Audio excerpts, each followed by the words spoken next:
Zsolt és Nagy Benedek kollégámmal a Mott MacDonald Magyarország Kft-től egy olyan nemzetközi projektet tartottunk most bemutatásra érdemesnek, amely projektet tulajdonképpen nem tudunk nevesíteni, mert olyan fázisban van még a projekt, hogy a publikációt nem hagyták jóvá, azonban ennek ellenére találtunk benne olyan momentumokat, amik általános érvényűek és mindenképpen bemutatásra érdemesek, különösen a 2-vel ezelőtt látott kör alakú aknához képest. 3 részre osztottuk az előadást. Én mondanék egy pár szót a tervezési körülményekről, nagyon röviden bemutatnám a meg nem nevezett projektet, és utána a modellépítésnek a folyamatát részletezném egy kicsit, majd az eredményeket, a numerikus modellezés eredményeit és a konklúziókat a Benedek fogja elmondani. Ez egy tengeren túli projekt, egy meglévő metróvonalnak a bővítése. Itt ez a sárgával megjelölt projekt az, amiről most szó van. Ez körülbelül egy 8 kilométeres bővítését jelenti a jelenleg 26 kilométeres metrószakasznak.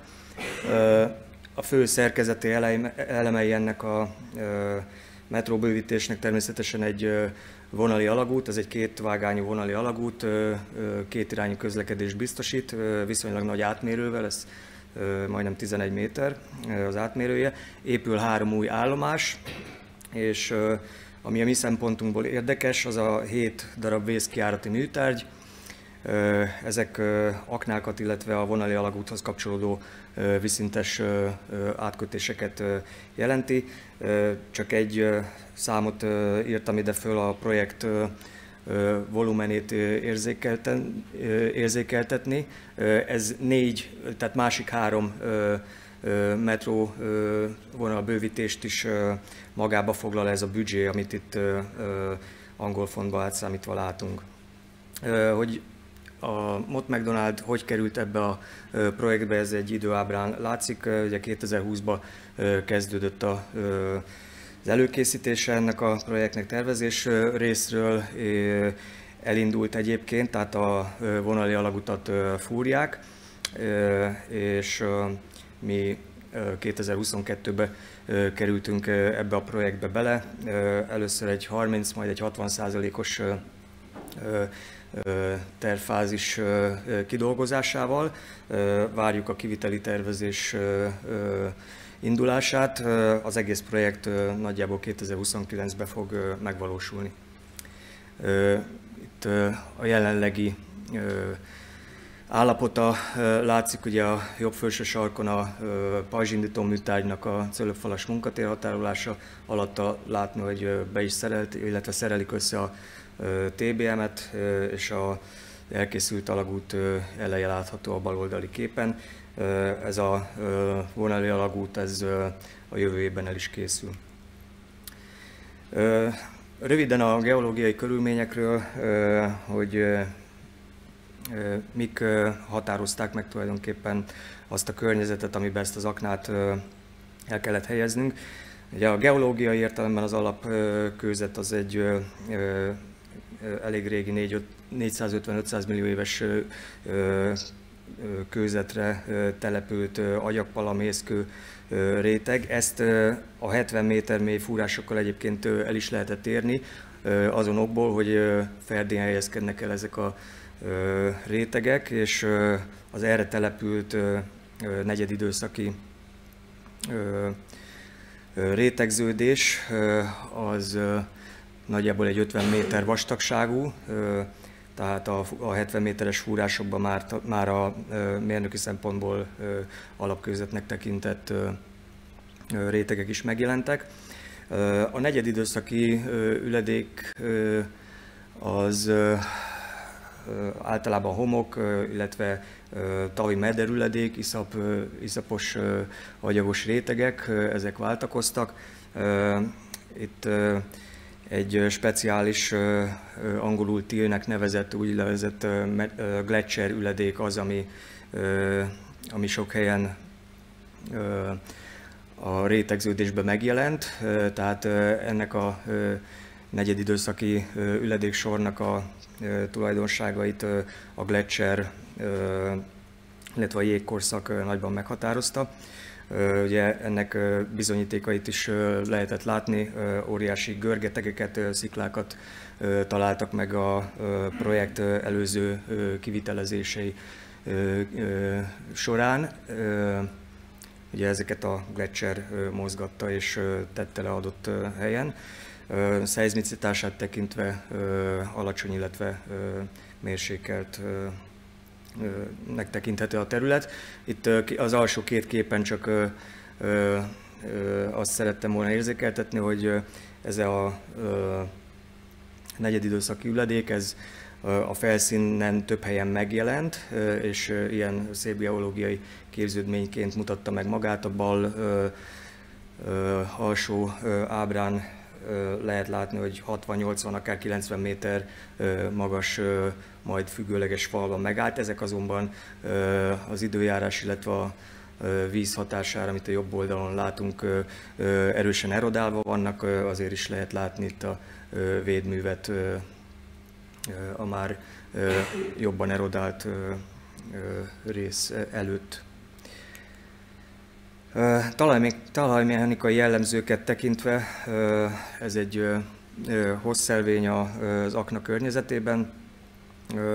Itt ugye ebből az adathalmazból, amit érdemes kiemelni, az, hogy nagyjából 2-2,5 volt a túlkonszolidáltsági foka a talajoknak, és a problémát nagyrészt az is jelentette, hogy a mély akna víztelenítése nem volt olyan egyszerűen tervezhető, illetve majdan megoldható, mint például a budapesti projektek esetében, ahol egy vízzáró oligocén anyagot találtak.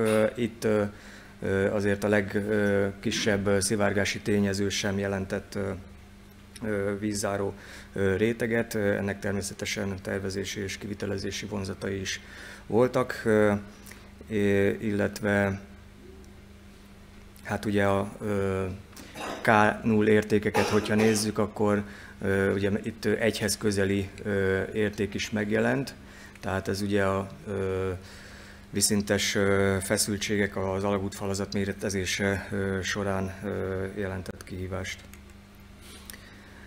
Maga a műtárgy így néz ki, ugye itt ki kell emelnem, hogy csak az ideiglenes munkatérhatárolásról fogok most beszélni, a végleges szerkezet az egy más része a projektnek. Tehát itt látjuk a vonali alagutat, ezt összeköti egy vízszintes ilyen szervényű összekötő alagút, és ezek az ellipszis alaprajzú akna, ami tulajdonképpen egy vészkiárati műtárgy. Baj esetén ezt a vonali alagutat lépcsők segítségével viszonylag gyorsan el lehet hagyni, és a felszínre menteni az embereket. Ugye lehet látni a méretei, elég nagyok ennek az aknának a mélységet tekintve. Durván 50 méteren van a cölöpöknek a talpsíkja, a fenék az kb. 40 méteren, noha az alaprajzi területe az nem kirívóan nagy, tehát egy 11x durván 9 méteres átmérőjű ellipszisről beszélünk.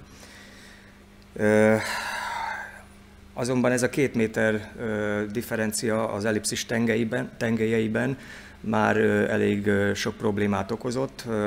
Az a fajta viszonylag egyszerű erőjáték, ami egy kör aknát jellemez, az itt teljesen máshogy alakult, és ez mind a geotechnikai tervezésben, mind a szerkezet tervezésben a projekt során természetesen kihívásokat jelentett. A modellalkotás folyamatáról szeretnék egy pár szót beszélni. Itt ugye a koncepcionális szinten nagyjából ezeket a pontokat kellett átgondolnunk. Két modellezés folyt párhuzamosan. Ugye egy geotechnikai modellezés, ezt Plaxis 3D-vel végeztük, HS talajmodellt alkalmazva, azonban olyan szerkezeti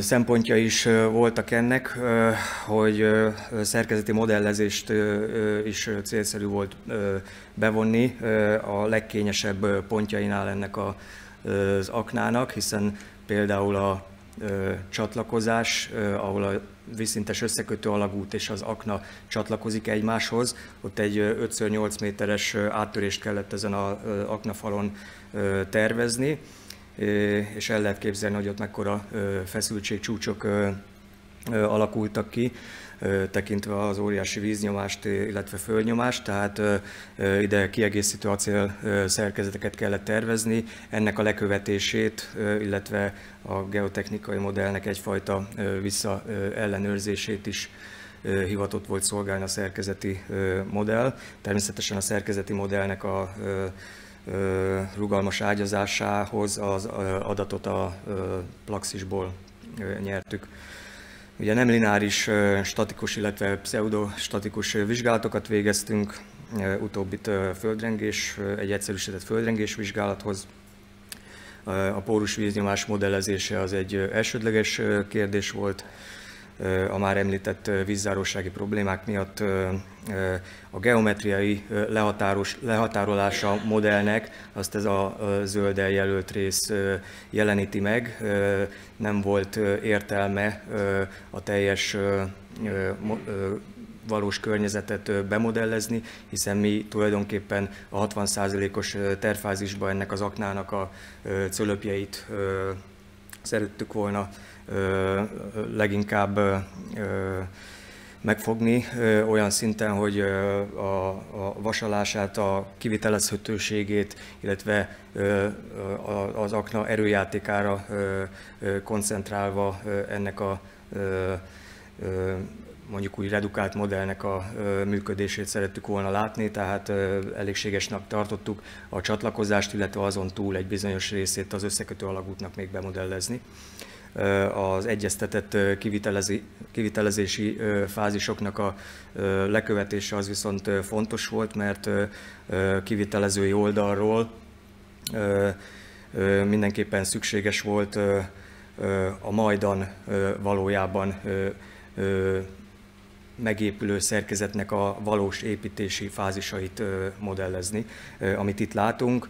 Ugye első lépésben a cölöpözés készül el, illetve az alsó oldali vízzárást egy 5 méter vastag jetgutting dugó fogja majd biztosítani, és akkor a modellezés során 5 méteres lépésekben jutottunk el a legfelső acél merevítő gyűrűig, ami már az alagút csatlakozás miatti 5x8 méteres áttörés miatt szükséges. Ugye itt megszűnik a falnak a folytonossága egy viszonylag nagy szakaszon, tehát azokat a gyűrű irányú erőket, illetve keletkező nyomatékokat, amelyeket a fal folytonossága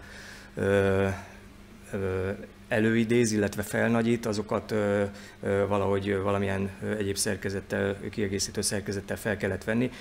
Ezt a célt szolgálják ezek a több szinten elhelyezett acélmerevítőgyűrűk, és akkor itt ezekben a munkafázisokban lehet látni az alagút fejtést, illetve a csatlakozás kialakítását. Itt az előző térbeli modellhez képest lehet látni egy kis alagutat, ez gyakorlatilag egy ilyen technológiai táró, ami azt a célt szolgálta, hogy a nagyobb átmérőjű összekötő alagútnak a csőernyőjét ennek a szűk aknának a kibővítésével meg lehessen oldani.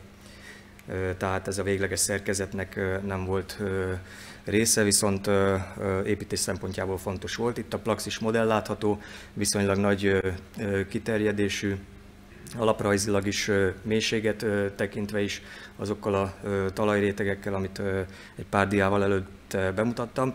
Így néz ki a modellünk Plaxis 3D-be. Ugye ebben a tervfázisban nem volt rá lehetőség, leginkább az idő miatt, hogy térfogatelemekkel modellezzük a cölöpöket, tehát kénytelenek voltunk kompromisszumot kötni, és egy lemezelemmel helyettesítettük a cölöpfalat, amit nyilván a fal tengelyvonalában helyeztünk el. Hát ennek a falnak a tulajdonságai azért számos kérdést felvetettek, ezt majd a következő dián részletezem. Ugye, ahhoz, hogy ennek a lemeznek az igénybevételeit a cölöpök vonalában kinyerjük, cölöpöket definiáltunk, és itt lehet látni a merevítőgyűrű modell elemeit is, ennek a részleteiről is beszélek egy kicsit a következőkben. Itt látható a maga cölöpfal viszintes metszete, ugye 1,20 méter átmérőjű vasalt és vasalatlan cölöpök összemetsződéséből jött létre ez a fal, és ennek a tengelyvonalában definiáltuk lemezelemként a falat. Ugye itt problémát okozott az ellentmondás, hogy itt az ortotróp és izotróp tulajdonságai hogy legyenek kezelve ennek a falnak a modellezés során. Mire gondolok itt? Hát ugye a hajlítás szempontjából függőleges értelemben ez egy tulajdonképpen izotróp tulajdonságokkal illetve ortotróp tulajdonságokkal rendelkező fal, hiszen függőleges értelemben vasalt, illetve vasalatlan cölöpök sokasságából áll, tehát valamiféle átlagos merevséget tudunk függőleges értelemben definiálni, azonban amiatt, hogy viszintes nyomatékokra ugye nem lehet megvasalni ezt a falat, hiszen a cölöpöket nem tudjuk összekötni vasalással, ezért viszintes értelemben teljesen más merevsége van ennek a falnak, tehát ilyen szempontból hajlításra ortotróp tulajdonságú, nyomásra viszont mind a két irányba azonos módon viselkedik, tehát izotróp. Innentől fogva az az E modulus, ami a hajlítás, illetve a normál merevséget is, mind a két merevséget is a modellezés során leírja, illetve benne van az M-szer E, illetve az A-szor E merevségbe. Ez nyilvánvalóan problémát okoz, hogy akkor hogy vegyük fel a hajlításra, illetve normál erőkre a merevséget. Ugyanilyen kihívást jelentett a modellezési megfontolások során, hogy ez a nagyméretű 5x8-as nyílás ez milyen módon legyen megerősítve, milyen módon biztosítsuk azt, hogy azok a normál irányú erők, azok a folytonosság miatt valami módon mégiscsak át legyenek vezetve a nyílás egyik oldalára a másik oldalára. Ennek természetesen egyéb vonzatai is vannak, mert hogyha definiálunk ide, illetve beépítünk majd például acélszerkezetű merevítőgyűrűket, akkor annak valamiféle kapcsolata kell, hogy legyen a cölöpfallal. Ezt a kapcsolatot viszonylag nehéz modellezni, pláne nem a szokásos gerendaelemekkel, ezért ezt térfogatelemekkel modelleztük, annak érdekében, hogy valamiféle súrlódásos kapcsolatot egy interfészelemen keresztül tudjunk modellezni. És akkor itt nem látszik, de az előző dián lehetett látni azt a 5 méter vastag jet grouting dugót, ami a alsó oldali vízzárást biztosítja. Természetesen erre is több opció merült fel, hogy például milyen anyagmodellel modellezzük, lineárisan, rugalmassal, morkulommal, és itt is megjelent, amit már hallottunk két előadással korábban, az építési tűrések problémája, mekkora lesz az a tisztán nyomott zóna, ami esetleges építési pontatlanság során a legalján megmarad ennek a szerkezetnek, hiszen hogyha nyílnak szét a cölöpök, akkor az összemetsződések azok nyilván csökkennek, de kell, hogy maradjon egy akkora nyomott sáv, ami megfelel. És akkor egy-két modellezés technikai fogást, illetve részletet azért megemlítenék, tehát amint említettem, ez a merevítőgyűrű térfogat elemekkel való modellezése, ez egy olyan trükk volt, amit kénytelenek voltunk elkövetni, hogy az akna falán belső oldalról elhelyezett merevítőgyűrűnek a külpontosságát azt lehessen valós módon modellezni, illetve hogy a súrlódásos kapcsolatot is tudjuk szimulálni.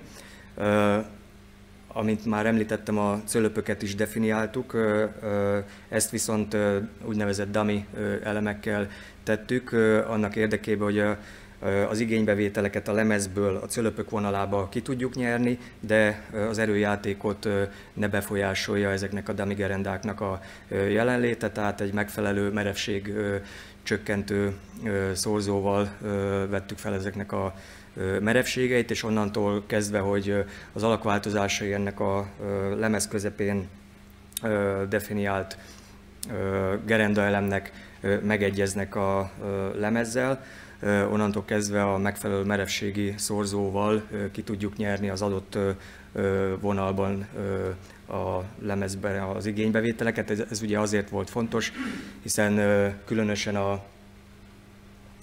a nyílás környékén, itt ahol az alagút kapcsolódik hozzá, ott a cölöpökre elég nagy igénybevétel hárult, és ezeknek a pontos lekövetése a vasalás szempontjából elsődleges jelentőségű volt. Itt a cölöpök ugye kétirányú mozgást végeztek, egyrészt befele a nyílás felé akartak bemozdulni, illetve az akna közepe fele is, tehát kétirányú hajlításnak voltak kitéve, ezért volt szükség a dummy gerendákból kinyert igénybevételekre. Illetve ugye a földrengés vizsgálathoz egy viszonylag egyszerű pseudostatikus vizsgálatot alkalmaztunk.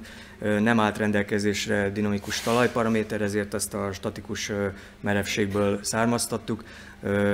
Itt különböző korrelációkat tekintve meg lehetett határozni egy szorzótényezőt, hogy a statikus és a dinamikus modulusoknak milyen arányát lehet becsülni, és azt vizsgáltuk, hogy milyen fajlagos nyílási alakváltozási szint alakul ki, annak érdekében, hogy a leromlási görbén meghatározzunk egy jelen esetben kb. 40%-os szintet a kezdeti modulushoz képest, és akkor ennek a két számnak a szorzataként előállt a földrengéshez használt modulus, és akkor most átadnám a szót a kollégámnak. Ismét üdvözlök mindenkit. Én a számítások eredményeinek kiértékelését mutatnám be nagyon gyorsan. Az időn kb. Lejárt, úgyhogy tényleg igyekszem megpörgetni a dolgokat. A Plaxis 3D-t ugye nagyon-nagyon sokan ismerjük, úgyhogy az alap határérték vagy határállapotok kiértékelésén túl, tehát itt gondolok például egy talpellenállás, egy felszakadás vizsgálat, egy globális stabilitás vizsgálaton túl csináltunk földrengés vizsgálatot is ezen számítások során. A helyi gyakorlat az mindenképpen az, hogy egy adott erőt vigyünk be a Plaxisba, ami egyoldali erőhatásként jelentkezik, és Z mentén, tehát a mélység mentén egy csökkenő, lineárisan csökkenő erő lesz.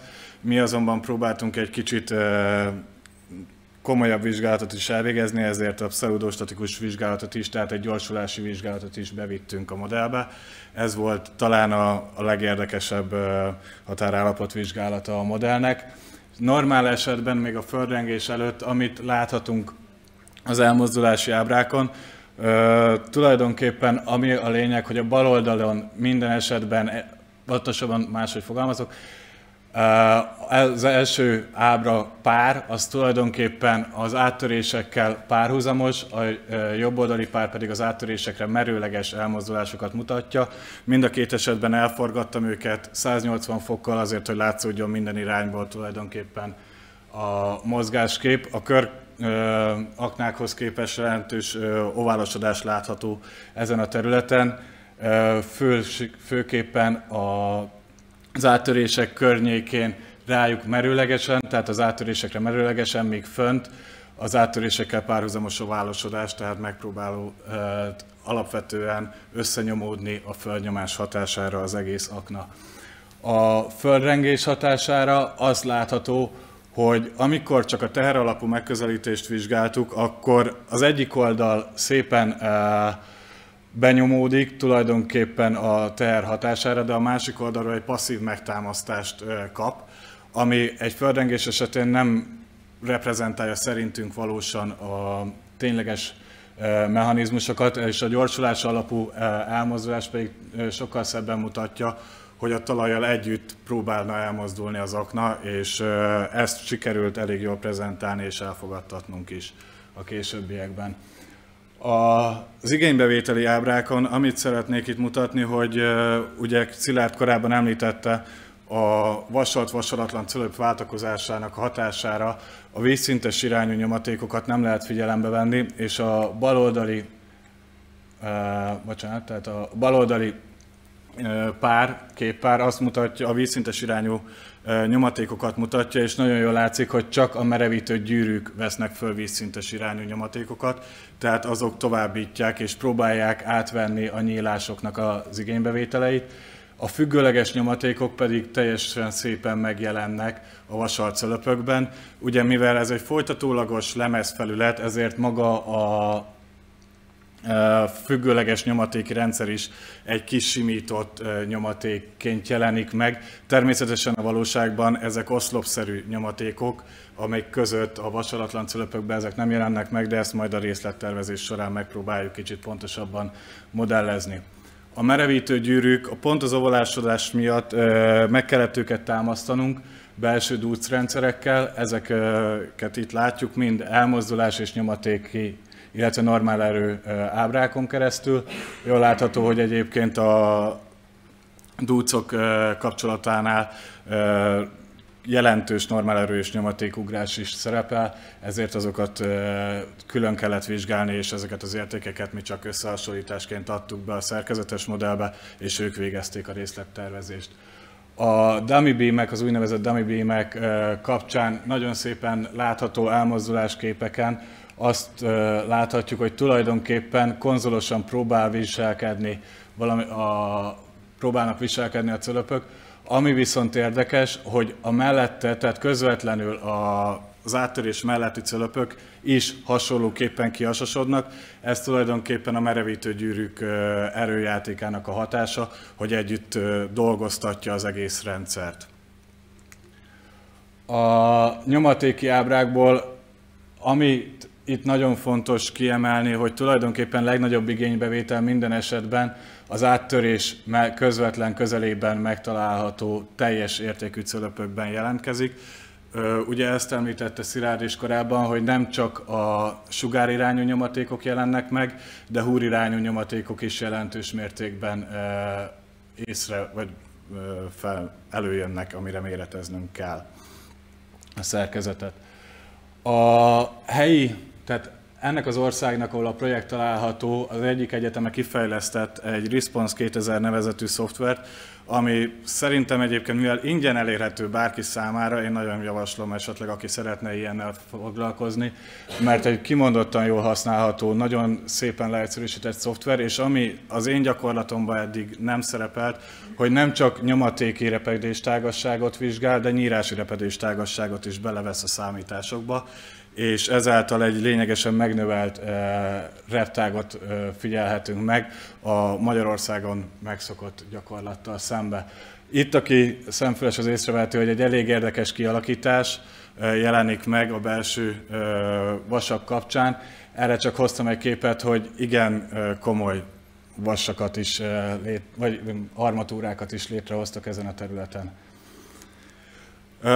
És akkor felszakadás vizsgálat, csak fél szóban, hogy megvizsgáltuk az 5 méteres dugó, vagy ez a jet grouting dugónak az alkalmazása már egy optimalizált eredmény, mert korábban egy sokkal mélyebb jet grouting záró résszel indultunk meg, de tulajdonképpen azt mutattuk ki, hogy az 5 méteres is elég ennek a felszakadásnak a vizsgálat, vagy megakadályozására. Természetesen expanzió így is van, amire figyelni kell, de tönkremenetel nem jelentkezik.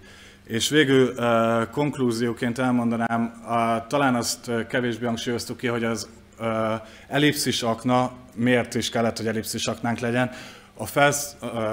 A felszíni beépítettség követelte meg, hogy tökéletesen 11 méter átmérőjű kört nem tudtunk létrehozni, viszont a belső kivitelezés megkönnyítése érdekében a tökéletes négyszögnek a dúcolhatósága miatt, vagy dúcok elhagyása miatt viszont az ovális alak nagyban segítette, hogy csak az áttörések környékén kellett dúcolnunk, felsőbb szinteken nem.